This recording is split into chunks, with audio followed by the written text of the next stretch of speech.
ഈ ആഴ്ച നടക്കേണ്ടിരുന്ന KPCC ഭാരവാഹികളുടെ യോഗമൊക്കെ മാറ്റിവെക്കേണ്ട ഒരവസ്ഥയിലേക്ക് കൂടി എത്തിയിട്ടുണ്ട്. 100 സീറ്റ് നേടി കേരളത്തിൽ UDF അധികാരത്തിൽ വന്നില്ലെങ്കിൽ താൻ വനവാസത്തിന് പോകും എന്ന് പറഞ്ഞ പ്രതിപക്ഷ നേതാവ് തന്നെയാണ് KPCC പുനഃസംഘടനയുമായി ബന്ധപ്പെട്ടിട്ട് എതിർപ്പുകൾ ശക്തമായി രംഗത്തുള്ളത് എന്ന് വേണം നമ്മൾ മനസ്സിലാക്കാനായിട്ട്. KC വേണുഗോപാൽ കേരളത്തിലെ കോൺഗ്രസിനെയും അതോടൊപ്പം തന്നെ UDFനെയും ഹൈജാക്ക് ചെയ്യുന്ന രീതിയിലേക്ക് കാര്യങ്ങൾ പോകുന്നു എന്നാണ് പറയുന്നത്. അതിന്റെ ഭാഗമായിട്ട് അദ്ദേഹത്തിന്റെ ഗ്രൂപ്പിൽപ്പെട്ട ആളുകളെയാണ് KPCCയിലേക്ക് തിരികെ കയറ്റിക്കൊണ്ടിരിക്കുന്നത്. ചാണ്ടി ഉമ്മൻ ഉൾപ്പെടെയുള്ള യുവ നേതാക്കന്മാരെ അവഗണിക്കാനുള്ള കാരണം എന്താണ്? നോർത്ത് ഇന്ത്യൻ പൊളിറ്റിക്സിലെ കോൺഗ്രസിനെ ഈ അവസ്ഥയിൽ എത്തിച്ചത് ആരാണ് എന്നുള്ളൊരു പ്രധാനമായ ചോദ്യമുണ്ട്. നമസ്കാരം. KPCC അവരുടെ ജനറൽ സെക്രട്ടറിമാരെയൊക്കെ പ്രഖ്യാപിച്ചിട്ടുണ്ട്. 58 പേരുണ്ട്. അപ്പൊ ഇനി സെക്രട്ടറിമാരുടെ പട്ടിക ഇനി പുറത്തു വരാനുണ്ട്.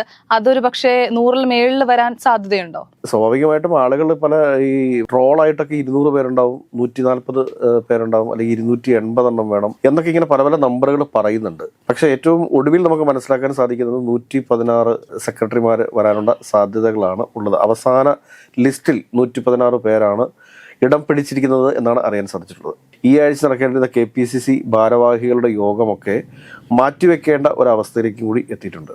നമ്മളൊരു കാര്യം ആലോചിക്കേണ്ടത് എന്താണെന്ന് വെച്ച് കഴിഞ്ഞാൽ 100 സീറ്റ് നേടി കേരളത്തിൽ UDF അധികാരത്തിൽ വന്നില്ലെങ്കിൽ താൻ വനവാസത്തിന് പോകും എന്ന് പറഞ്ഞ പ്രതിപക്ഷ നേതാവ് തന്നെയാണ് KPCC പുനഃസംഘടനയുമായി ബന്ധപ്പെട്ടിട്ട് എതിർപ്പുകൾ ശക്തമായി രംഗത്തുള്ളത് എന്ന് വേണം നമ്മൾ മനസ്സിലാക്കാനായിട്ട്. VD സതീശനെ സംബന്ധിച്ചിട്ട് VD സതീശൻ കൃത്യമായിട്ട് തന്നെ UDFനെ ഇവിടെ കേരളത്തിൽ നയിക്കുന്നുണ്ട് എന്നുള്ള കാര്യത്തിൽ ആർക്കും ഒരു തർക്കവുമില്ല. അദ്ദേഹം പക്ഷേ ചില വിഷയങ്ങൾ അദ്ദേഹം അഡ്രസ്സ് ചെയ്യുന്നു എന്നതിനപ്പുറത്തേക്ക് അതിനൊരു ഫോളോ അപ്പ് ഇല്ല എന്നുള്ള ആരോപണം അദ്ദേഹത്തിനെതിരെയുണ്ട്. പക്ഷേ ഇദ്ദേഹം ഉന്നയിക്കുന്ന ആരോപണങ്ങളെ അല്ലെങ്കിൽ ആ ഒരു വിഷയത്തെ മുൻപോട്ട് കൊണ്ടുപോകേണ്ട ഉത്തരവാദിത്വം ആരുടെയാണ്? അത് KPCCയുടെയാണ്.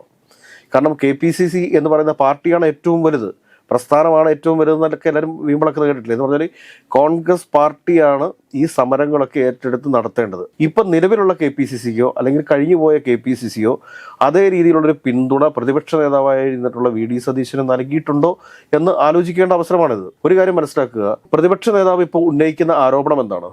KPCC പുനഃസംഘടന ഈ കഴിഞ്ഞ 58 ജനറൽ സെക്രട്ടറിമാരെയും 13 വൈസ് പ്രസിഡന്റുമാരെയും 4 വർക്കിംഗ് പ്രസിഡന്റുമാരെയും ഒക്കെ വെക്കുന്ന സമയത്ത് താനുമായിട്ട് ആലോചിച്ചിട്ടില്ല, അല്ലെങ്കിൽ താൻ നിർദ്ദേശിച്ച പല ആളുകളെയും ഈ ലിസ്റ്റിൽ ഉൾപ്പെടുത്തിയിട്ടില്ല. വളരെ ഗൗരവകരമായ ഒരു കാര്യമാണത്. കാരണം കോൺഗ്രസിന് വേണ്ടിയിട്ട് അല്ലെങ്കിൽ UDFന് വേണ്ടിയിട്ട് സമരമുഖത്ത് അതിശക്തമായിട്ട് നിലകൊള്ളുന്ന പ്രതിപക്ഷ നേതാവിനെ സംബന്ധിച്ചിട്ട് ആ പ്രതിപക്ഷ നേതാവിൻ്റെയും കൂടി നിർദ്ദേശങ്ങൾ കൂടി പരിഗണിക്കേണ്ടതായിരുന്നു. പക്ഷേ ഇത് അദ്ദേഹമായിട്ട് ആലോചിച്ചിട്ട് പോലും ഇല്ലെന്നാണ് പറയുന്നത്. പൂർണ്ണമായിട്ടും KC വേണുഗോപാൽ കേരളത്തിലെ കോൺഗ്രസിനെയും അതോടൊപ്പം തന്നെ UDFനെയും ഹൈജാക്ക് ചെയ്യുന്ന രീതിയിലേക്ക് കാര്യങ്ങൾ പോകുന്നു എന്നാണ് പറയുന്നത്. ആലോചിച്ച് നോക്കിക്കുക എന്താ അവസ്ഥയെന്ന്. കഴിഞ്ഞ 4-4.5 വർഷക്കാലത്തോളം UDFന് വേണ്ടിയിട്ട് അതിശക്തമായിട്ട് വാദിച്ചിട്ടുള്ള 4ഓളം ഉപതെരഞ്ഞെടുപ്പുകളെ അതിശക്തമായിട്ട് നയിച്ചിട്ടുള്ള ഒരു വ്യക്തിയാണ് VD സതീശൻ. ആ VD സതീശനെയൊക്കെ പരിഗണിക്കാതെ അദ്ദേഹവുമായിട്ട് ആലോചിക്കാതെ ഒക്കെയാണ് KPCCയുടെ ഈ ഒരു പുതിയ ഭാരവാഹി പട്ടിക പുറത്തേക്ക് വന്നത് എന്ന് പറയുമ്പോഴത്തേക്ക് ആലോചിച്ച് നോക്കി എന്താണ് അവസ്ഥ എന്ന്. അവഗണിക്കപ്പെടുകയല്ലേ, അല്ലെങ്കിൽ ചവിട്ടി പുറത്താക്കാൻ വേണ്ടിയിട്ടുള്ള ശ്രമങ്ങളല്ലേ നടന്നുകൊണ്ടിരിക്കുന്നത്. നമുക്ക് പല സ്ഥലങ്ങളിൽ നിന്നായിട്ടും കോൺഗ്രസ് നേതാക്കന്മാരിൽ നിന്ന് UDF നേതാക്കന്മാരിൽ നിന്നുമൊക്കെ ആയിട്ട് നമുക്ക് അറിയാൻ സാധിക്കുന്നത് ഇപ്പോൾ എന്താണെന്ന് വെച്ച് കഴിഞ്ഞാൽ 2026 തെരഞ്ഞെടുപ്പിൽ കേരളത്തിന്റെ മുഖ്യമന്ത്രിയായിട്ട് വരാൻ വേണ്ടിയിട്ട് KC വേണുഗോപാൽ ആഗ്രഹിക്കുന്നു. അതിന്റെ അടിസ്ഥാനത്തിൽ KC വേണുഗോപാൽ ഇപ്പം തന്നെ പ്രവർത്തനങ്ങൾ ആരംഭിച്ചു കഴിഞ്ഞു. അതിന്റെ ഭാഗമായിട്ട് അദ്ദേഹത്തിന്റെ ഗ്രൂപ്പിൽപ്പെട്ട ആളുകളെയാണ് KPCCയിലേക്ക് തിരികെ കയറ്റിക്കൊണ്ടിരിക്കുന്നത്. ഇനി വരാൻ പോകുന്ന ഈ 116 അംഗ KPCC സെക്രട്ടറിമാരുടെ പട്ടികയിലും അദ്ദേഹത്തിന്റെ ആളുകളാണ് കൂടുതൽ ഉണ്ടാവുക എന്നാണ് അറിയാൻ സാധിച്ചിട്ടുള്ളത്. മുൻപ് KPCC നേതൃത്വത്തിൽ പോലും ഇല്ലാതിരുന്ന പല ആളുകളെയും KPCC ജനറൽ സെക്രട്ടറിമാരായിട്ട് കൊണ്ടുവന്നിട്ടുണ്ടെന്നുള്ള കാര്യം ഒന്ന് ആലോചിച്ച് നോക്കുക. എത്രയോ പ്രഗത്ഭരായിട്ടുള്ള KPCC ജനറൽ സെക്രട്ടറിമാരുണ്ട്. TU രാധാകൃഷ്ണനെ പോലുള്ള ആളുകൾ KPCC ജനറൽ സെക്രട്ടറി ആയിട്ട് എത്ര വർഷങ്ങളുടെ പാരമ്പര്യമുണ്ട്. ലീഡർ ശ്രീ K കരുണാകരൻ മത്സരിച്ച് ജയിച്ചിട്ടുള്ള മാള മണ്ഡലത്തെ പ്രതിനിധീകരിച്ച MLA ഒക്കെ ആയിട്ടുള്ള ആളാണ് ഈ TU രാധാകൃഷ്ണൻ എന്ന് പറയുന്നത്.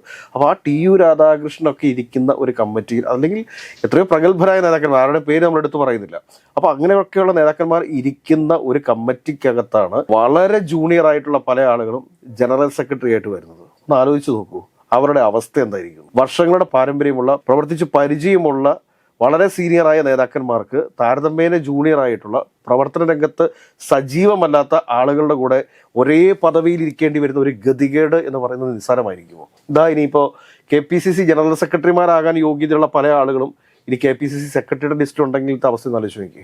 എത്ര പേര്, നമ്മൾ ആരുടെ പേരെടുത്ത് വീണ്ടും പറയുന്നില്ല, പക്ഷെ ജനറൽ സെക്രട്ടറിമാരാവാൻ യോഗ്യതയുള്ള എത്രയോ പേരെ അവഗണിച്ചിരിക്കുന്നു. എന്തിനേറെ പറയുന്നത്, ഈ ചാണ്ടി ഉമ്മൻ ഉൾപ്പെടെയുള്ള യുവ നേതാക്കന്മാരെ അവഗണിക്കാനുള്ള കാരണം എന്താണ്? അവിടെ ഒരു KC എന്ന് പറയുന്നത് ഹൈ പവർ ഹൈക്കമാൻഡായിട്ട് കേരളത്തിൽ മാറുന്നു. നോർത്ത് ഇന്ത്യൻ പൊളിറ്റിക്സിൽ കോൺഗ്രസിനെ ഈ അവസ്ഥയിൽ എത്തിച്ചത് ആരാണ് എന്നുള്ളൊരു പ്രധാനമായ ചോദ്യമുണ്ട്. അതിന്റെ ഉത്തരം എത്തി നിൽക്കുന്നതും നോർത്ത് ഇന്ത്യ ഉൾപ്പെടെയുള്ള സംസ്ഥാനങ്ങളിൽ നിന്ന് പല നേതാക്കന്മാരും കോൺഗ്രസ് പാർട്ടി വിട്ടുപോകാനായിട്ട് കാരണക്കാരനായിട്ടുള്ള ആരാണ് എന്നുള്ളത് ചിന്തിച്ചു നോക്കണം. അപ്പോഴും ഒരേ ഒരു വ്യക്തിയിലേക്കാണ്, ഈ സൂപ്പർ ഹൈക്കമാൻഡിലേക്കാണ് വിരൽ ചൂണ്ടിക്കൊണ്ടിരിക്കുന്നത്. അപ്പോൾ ഇതിനകത്ത് ഇനി സംഭവിക്കാൻ പോവുക എന്ത് നമുക്ക് പറയാൻ പറ്റത്തില്ല. കോൺഗ്രസ് പ്രവർത്തകരുടെ ഒരു വികാരം എന്ത് എന്ന് ചോദിച്ചു കഴിഞ്ഞാൽ എന്ത് വില കൊടുത്തും 2026 തെരഞ്ഞെടുപ്പിൽ അധികാരത്തിലെത്തുക എന്നുള്ള ഒരു വലിയ ലക്ഷ്യമാണുള്ളത്. കഴിഞ്ഞ 10 വർഷക്കാലമായിട്ട് അധികാരത്തിലില്ലാതിരിക്കുന്ന UDF സംവിധാനങ്ങൾ ഇനി ഒരിക്കൽ കൂടി 2026 അവർക്ക് അധികാരം നഷ്ടപ്പെടുന്ന സാഹചര്യം ഉണ്ടായിക്കഴിഞ്ഞാൽ പിന്നെ UDF എന്ന് പറയുന്ന ഒരു സംവിധാനം തന്നെ കേരളത്തിൽ ഉണ്ടാവില്ല. അതാണ് യാഥാർത്ഥ്യം. അങ്ങനെയൊക്കെയുള്ള യാഥാർത്ഥ്യത്തിൽ നിൽക്കുന്ന സമയത്താണ് KC വേണുഗോപാൽ ഗ്രൂപ്പ് ഇവിടെ ശക്തിപ്പെടുന്നത്. ഗ്രൂപ്പൊക്കെ നല്ലതാണ്. പണ്ടും കോൺഗ്രസിനകത്ത് ഗ്രൂപ്പ് ഉണ്ടായിരുന്ന സമയത്താണ്, A ഗ്രൂപ്പും I ഗ്രൂപ്പും ഉണ്ടായിരുന്ന സമയത്താണ് ഇവിടെ കോൺഗ്രസ് ശക്തമായ തിരിച്ചുവരവുകൾ നടത്തിയിട്ടുള്ളത്, ശക്തമായ പ്രവർത്തനങ്ങൾ കാഴ്ചവെച്ചിട്ടുള്ളത്. അന്ന് ഗ്രൂപ്പുകൾ ശക്തിപ്പെടുത്താൻ വേണ്ടിയിട്ട് അണികളെ കൂട്ടത്തിൽ ചേർത്ത് നിർത്തുന്ന ഒരു രീതി ഉണ്ടായിരുന്നു. പക്ഷെ ഇന്ന് അതങ്ങനെയല്ലല്ലോ. ഇന്ന് A ഗ്രൂപ്പും ഇല്ല, I ഗ്രൂപ്പും ഇല്ല. ഇപ്പൊ ഏത് ഗ്രൂപ്പിലാണെന്ന് ആർക്കും അറിയത്തില്ല.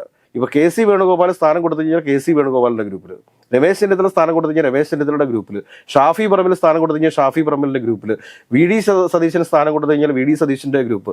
ഒരു ലീഡറോടോ അദ്ദേഹത്തിന്റെ ആശയങ്ങളോടോ ഉള്ള ഒരു അനുഭവം ഒന്നുമല്ല. തനിക്ക് ആര് സ്ഥാനം തരുന്നോ അയാളുടെ കൂടെ ഞാൻ ഉണ്ടായിരിക്കും എന്നുള്ള ഒരു രീതിയിലാണ് കേരളത്തിലെ കോൺഗ്രസിനകത്ത് നേതാക്കന്മാർക്കും പ്രവർത്തകർക്കും എല്ലാം ഉള്ളത്. KPCCയുടെ സെക്രട്ടറിമാരുടെ ലിസ്റ്റ് കൂടെ പുറത്തേക്ക് വന്നിട്ട് വേണം പുതിയ DCC പ്രസിഡന്റുമാരെ അപ്പോയിന്റ് ചെയ്യാനായിട്ട്. അതിനുശേഷം വേണം DCCകൾ പുനഃസംഘടിപ്പിക്കാൻ വേണ്ടിയിട്ട്.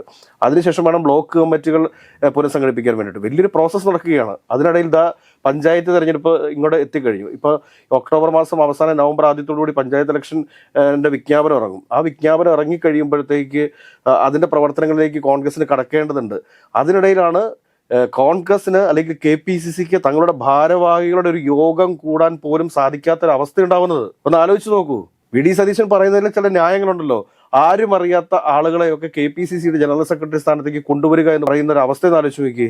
മുരളീധരൻ പണ്ട് KPCC പ്രസിഡന്റ് നിയമനവുമായി ബന്ധപ്പെട്ട് പറഞ്ഞ ഒരു ഡയലോഗല്ലേ നമുക്ക് ഓർമ്മ വരുന്നത്. ഫോട്ടോ കാണുമ്പോഴെങ്കിലും തിരിച്ചറിയാൻ സാധിക്കുന്ന ഒരാളെ ആയിരിക്കണം KPCC പ്രസിഡന്റ് സ്ഥാനത്തേക്ക് വെക്കേണ്ടതെന്ന് അദ്ദേഹം പറഞ്ഞ ഓർമ്മയില്ലേ? എന്ന് പറഞ്ഞ പോലെ തന്നെ മുരളീധരനും അതൃപ്തനാന്നേ. ഈ കഴിഞ്ഞ ദിവസം അദ്ദേഹം പന്തളത്ത് നടന്ന വിശ്വാസ സംരക്ഷണ യാത്രയുടെ സമാപനത്തിലൊക്കെ പങ്കെടുക്കാതിരുന്നതിന് പ്രത്യേക കാരണങ്ങളുണ്ട്. ഏറ്റവും ഒടുവിൽ കോൺഗ്രസ് നേതാക്കന്മാരെല്ലാം നിർബന്ധിച്ചാണ് അദ്ദേഹത്തെ ആ ഒരു വേദിയിലേക്ക് എത്തിച്ചത്. അത് എത്തിയത് എപ്പോഴാണ്? എല്ലാ നേതാക്കന്മാരും VD സതീശനും രമേശ് ചെന്നിത്തലയും ഒക്കെ ആ വേദി വിട്ടതിന് ശേഷം ഏറ്റവും അവസാനമാണ് അദ്ദേഹം എത്തിയത്. അദ്ദേഹം പ്രസംഗിച്ചത് ആരോടാണ്?